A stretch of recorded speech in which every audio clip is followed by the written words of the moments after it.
ఉద్యోగం కోసం చూస్తున్నారా? ఓం శక్తి ప్రైవేట్ లిమిటెడ్ కంపెనీలో మార్కెటింగ్ జాబ్స్ 20,000 నుంచి 30,000 వరకు జీతం ఉంటుంది. సంప్రదించండి. శ్రీ గురుభ్యో నమః. శ్రీ మహాగణాధిపతయే నమః. ఇకపోతే వృషభ రాశి. ఈ వృషభ రాశి వారికి ఈ ఆషాఢ మాసంలో అన్ని రంగాల వారికి, ఉద్యోగస్తులకే కావచ్చు, వ్యాపారస్తులే కావచ్చు, ఏ రకమైన వ్యాపారాలు చేస్తూ ఉన్న వాళ్ళైనా కావచ్చు, అనుకూలంగా ఉంటుంది. మంచి ఆశించినటువంటి యొక్క లాభాలు చవిచూస్తుంటారు. ఇంటి యందు శుభకార్యాలు చేసి బంధుమిత్రులతో సంతోషంగా హాయిగా ఉంటారు. కొత్త వ్యక్తులతో పరిచయం ఏర్పడుతుంది. మానసికంగా ఆర్థికంగా నిలదొక్కుకోవడం అనేటువంటిది జరుగుతూ ఉంటుంది. విదేశ ప్రయాణాలకు మంచి అనుకూలమైనటువంటి ఒక వాతావరణం ఏర్పడింది ఈ వృషభ రాశి వారికి. ఆదాయం కూడా బాగా ఉంటుంది. కొన్ని రుణాలు ఏవైతే ఉన్నాయో ఆ రుణాలు తీరిపోవడము. రెండవది, ఇంతవరకు పెండింగులో ఉన్నటువంటి యొక్క సమస్యలు ఏవైతే ఉన్నాయో అవి ఒక కొలిక్కి రావడము జరుగుతుంది. కానీ అధిక ఖర్చులు ఉంటాయి. కొందరు దుర్మార్గుల వలన బాధలు ఉంటాయి. ఎక్కువగా ప్రయాణాలు చేయడం వల్ల అనారోగ్యం ఏర్పడుతుంది. ఉద్యోగంలో కొన్ని చిక్కులు రావడానికి కూడా ఆస్కారం ఉంది. ఒక్కోసారి అధికారుల యొక్క కోపానికి కూడా గురి కావాల్సి వస్తుంది. కాబట్టి కొద్దిగా జాగ్రత్తగా ఉండి కార్యక్రమాలు చేసుకుంటే ఈ నెలలో ఈ వృషభ రాశి వారికి సానుకూలంగా ఉన్నట్టే చెప్పొచ్చు. ఇక మొదటి వారం కనుక చూసుకున్నట్టయితే సదా విచారము, ఎప్పుడు కూడా ఏదో పొడగొట్టుకున్నట్టుగా ప్రతి నిమిషము బాధపడుతూ కూర్చోవడము, ఎక్కువగా మౌనంగా ఉండడము, ఎవరితో కూడా సరిగ్గా మాట్లాడకపోవడము, మౌనంగా ఉండడం అనేటువంటిది జరగడానికి ఆస్కారం ఉంది. ఇంట్లో కానీ, కార్యాలయంలో కానీ, వ్యాపారంలో కానీ అనాలోచితమైనటువంటి యొక్క పనులు చేసి 10 మంది చేత చీవాట్లు తినడం అనేటువంటిది జరగడానికి ఆస్కారం ఉంది. ఉద్యోగస్తులకు స్థానచలనం జరగవచ్చు. అది సామాన్యంగా మీరు అనుకున్న చోటికే స్థానచలనం జరగడానికి కూడా ఆస్కారం ఉంది. కొంత మనోధైర్యం కోల్పోయి ఇబ్బందికరంగా ఉంటుంది. దాని గురించి ఎక్కువగా పట్టించుకోకుండా, మనోధైర్యాన్ని విడిపోకుండా మనోధైర్యంతో కార్యక్రమాలు సాగిస్తూ ఉండాలి.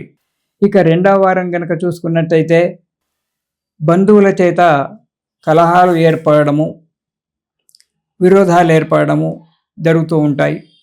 అనుకోని ఆపదలు ఎదురై కొద్దిగా ఇబ్బందికరంగా ఉంటుంది మొదటి వారంలో వృషభ రాశి వారికి. కొంచెం జాగ్రత్తగా ఆలోచించి అడుగు ముందుకేయాల్సినటువంటి ఒక సమయం రెండవ వారంలో. ఇక మూడవ వారం కనుక చూసినట్టయితే యత్న కార్యసిద్ధి, అనుకున్నటువంటి ఒక కార్యక్రమం అంతా కూడా శుభంగా నెరవేరుతుంది. నిరుద్యోగులకు ప్రయత్నం చేస్తే ఉద్యోగం లభించడం కూడా జరుగుతుంది. ఉద్యోగం చేసేటువంటి వాళ్లకు ప్రమోషన్లు రావడం అనేటువంటిది జరుగుతూ ఉంటుంది. చాలా మంచి యొక్క అనుకూలమైనటువంటి ఒక వాతావరణం ఉంది. వ్యాపారస్తులకు వ్యాపారంలో ఆశించినటువంటి యొక్క పనులు జరగడము, ఏదైనా కొంత రుణ బాధలు కూడా తీరిపోవడము, 10 మంది చేత మంచి అనిపించుకోవడం అనేటువంటిది జరుగుతూ ఉంటుంది మూడవ వారంలో. ఇక నాలుగవ వారం కనుక చూసుకున్నట్టయితే ఈ వృషభ రాశి వారికి కొత్త వ్యక్తులతో పరిచయమయ్యి వారి వల్ల ఎన్నో కార్యక్రమాలు సబలీకృతం కావడానికి కూడా ఆస్కారం ఉంది. వారి సహాయ సహకారాల వల్ల జీవితంలో ముందడుగు పడేటువంటి ఒక సమయం ఉంది. ఆశించిన ఫలితాలన్నీ కూడా పొందుతారు. కొన్ని కార్యక్రమాలు సునాయాసంగా నెరవేరడం జరుగుతుంది. స్థిరాస్తులకై, చిరాస్తులకై ప్రయత్నం చేస్తూ ఉంటారు. అవి కూడా కొంతవరకు సఫలీకృతం జరగడం అనేటువంటి జరుగుతూ ఉంటుంది. కానీ జాగ్రత్తగా ఉండడము మంచిది. ఈ రాశివారు ఈ నెలలో అంటే ఆషాఢ మాసంలో ఆపదోద్ధారక స్తోత్రం అనేటువంటి దాన్ని ప్రతిరోజు పారాయణం చేసినట్టయితే ఈ మొదటి 2 వారాలలో వచ్చేటువంటి ఒక ఈతి బాధలు తగ్గిపోయి సుఖంగా క్షేమంగా ఉండే అన్ని రంగాలలో అన్ని విధాలుగా సుఖంగా ఉండడానికి ఆస్కారం ఉంది. కాబట్టి ఈ వృషభ రాశి వారు ఈ నెలలో ప్రతిరోజు కూడా ఆపదోద్ధారక స్తోత్రము అనేటువంటి దాన్ని ప్రతిరోజు కూడా పారాయణం చేసినట్టయితే అన్ని విధాలుగా మీకు సుఖము సంపదలు కలిగి సుఖంగా ఉంటారు. ఇది విష్ణుమూర్తికి శయనేకాదశి అని చెప్పి అంటారు. అంటే దక్షిణాయనం ప్రారంభం కాగానే ఈ రోజు నుంచే దక్షిణాయనం ప్రారంభం అవుతూ ఉంది. మనకు సూర్యుడు కర్కాటక రాశిలో వస్తున్నారు. కర్కాటక సంక్రమణం అంటారు. ఈ రోజు నుంచే దక్షిణాయనం అంటే ఈరోజు 18వ తారీఖు నుంచి మనకు ఈ రోజు నుంచే దక్షిణాయనం ప్రారంభమవుతుంది. ఈ దక్షిణాయనం ప్రారంభమైనటువంటి యొక్క మొదటి ఏకాదశి ఏదైతే ఉంటుందో సామాన్యంగా అది శయనేకాదశి. ఎప్పుడైతే దక్షిణాయనం ప్రారంభమవుతుందో అప్పుడు విష్ణుమూర్తి నిద్రపోతుంటాడు, పడుకుంటాడు. ఆయన పడుకుంటే ప్రపంచం నడుస్తుందా? అదేం కాదు, యోగ నిద్రలో ఉంటాడు. ఆ యోగ నిద్ర 4 గంటలు పడుకుంటాడు మహానుభావుడు. కార్తీక శుద్ధ ఏకాదశికి ఉత్తానేకాదశి అని పేరు. ఆ రోజు మేల్కొంటాడు. మార్గశిర మాసంలో వచ్చబడేటువంటి ఒక వైకుంఠ ఏకాదశి నాడు మనకు ఉత్తర ద్వారం నుంచి స్వామివారు దర్శనమిస్తారు. లేవగానే ఎంబడి దర్శనమివ్వడు స్వామివారు కార్తీక మాసంలో. ఆ ఉత్తానేకాదశి పక్క మించి లేస్తాడు. లేచి శుభ్రం కావాలి, ఫ్రెష్ అయిపోయి అప్పుడు వచ్చి మనకు మార్గశిర శుద్ధ ఏకాదశి లేకుంటే అప్పుడో ఆ వైకుంఠ ఏకాదశి ఎప్పుడు వస్తుందో ఆ వైకుంఠ ఏకాదశి నాడు స్వామివారు మనకు ఉత్తర ద్వారం గుండా దర్శనమిస్తాడు. ఈ చాతుర్మాస్యాలు ప్రారంభమైనప్పటి నుంచి ఈ తొలి ఏకాదశి నాటి నుంచి విష్ణు పూజ చేసుకోవడం చాలా మంచిది. దేవతలంతా కూడా నిద్రపోతూ ఉంటారు. పూర్వకాలంలో అయితే ఈ దక్షిణాయనంలో ఏ కార్యక్రమాలు చేసేటువంటి వారు కాదు. చాలా మటుకు తప్పని పరిస్థితుల్లోనే చేసేవారు, భగవంతుడు నిద్రపోయినాడని చెప్పి. అయితే ఈ దక్షిణాయనంలో మనము రేపు తొలి ఏకాదశి నుంచి విష్ణుమూర్తి యొక్క ఆరాధన చేసుకోవడం చాలా మంచిది.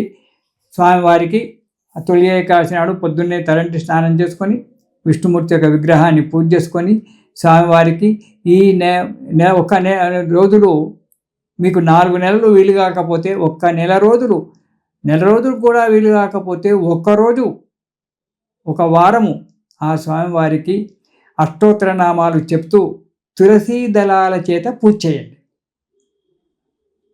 ఎప్పుడైతే మనం స్వామివారు సేవించినారో తులసీ దళాల చేత గనక మనం స్వామివారికి విష్ణుమూర్తికి గనక మనం సేవ చేసుకున్నట్టయితే కార్యక్రమాలన్నీ కూడా మనకు నెరవేరుతాయి.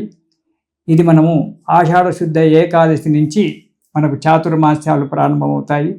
ఆ తర్వాత పౌర్ణిమ రోజు గురు పౌర్ణిమ అనేటువంటిది వస్తుంది.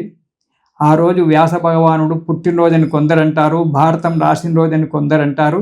ఏది ఏమైనా ఆ రోజు స్వామివారికి ఆ వ్యాసమూర్తికి మనము పూజ చేసుకోవాలి. అన్నిటికంటే ముఖ్యమైనటువంటిది మన తెలంగాణలో పండుగ ఆషాఢ మాసంలో అందరికీ తెలుసు, బోనాల పండుగ. అంటే అమ్మవారు ఈ ఆషాఢ మాసంలో భూమి మీద తిరుగుతూ ఉంటుందట. ఆషాఢస్య ప్రథమ దివసే అని చెప్తుంటారు. భూమి మీద తిరుగుతూ ఉంటుంది. కాబట్టి ఈమెకు ఈ ఆషాఢ మాసంలో భూమి అంతా కూడా పులకరించి ఉంటుంది. కాబట్టి ఆషాఢ మాసంలో అమ్మవారికి బోనము అంటే నైవేద్యం పెట్టడం అనేటువంటిది జరగాలి. ఆమె సంతోషపడుతుంది. భూమి మీదకి వచ్చింది కాబట్టి అమ్మవారు ఆమెకు ఈ ఆదివారము గురువారము ప్రతివారము ఎవరెవరి యొక్క సాంప్రదాయాలను బట్టి ఆ రోజు అమ్మవారికి పాయసాన్నము నైవేద్యం పెట్టి ఆమెను తృప్తిపరిచినట్టయితే సంవత్సరం అంతా కూడా మనం సుఖంగా ఉంటామని చెప్పి మన తెలంగాణలో ఉన్నటువంటి ఒక ముఖ్యమైనటువంటి ఒక ఆచారము. చాలా పెద్ద పండుగ ఇది, అమ్మవారి యొక్క పండుగ మన తెలంగాణ రాష్ట్రంలో. కాబట్టి అమ్మవారికి ఈ ఆషాఢ మాసంలో బోనం చేసి సంతోషంగా హాయిగా అమ్మవారి యొక్క కృప వల్ల సుఖంగా ఉందాము. తర్వాత తొలి ఏకాదశి, ఆ తర్వాత గురు పౌర్ణిమ, ఇలాంటి కార్యక్రమాలన్నీ కూడా చేసుకొని ఈ పండుగ నిలబెట్టుకుందాము. తిరిగి వచ్చే పండుగలు శ్రావణ మాసం నుంచి మనకు చాలా పెద్ద పండుగలు ప్రారంభమవుతుంటాయి. అప్పుడు కలుసుకుందాము. ఇది శుభం.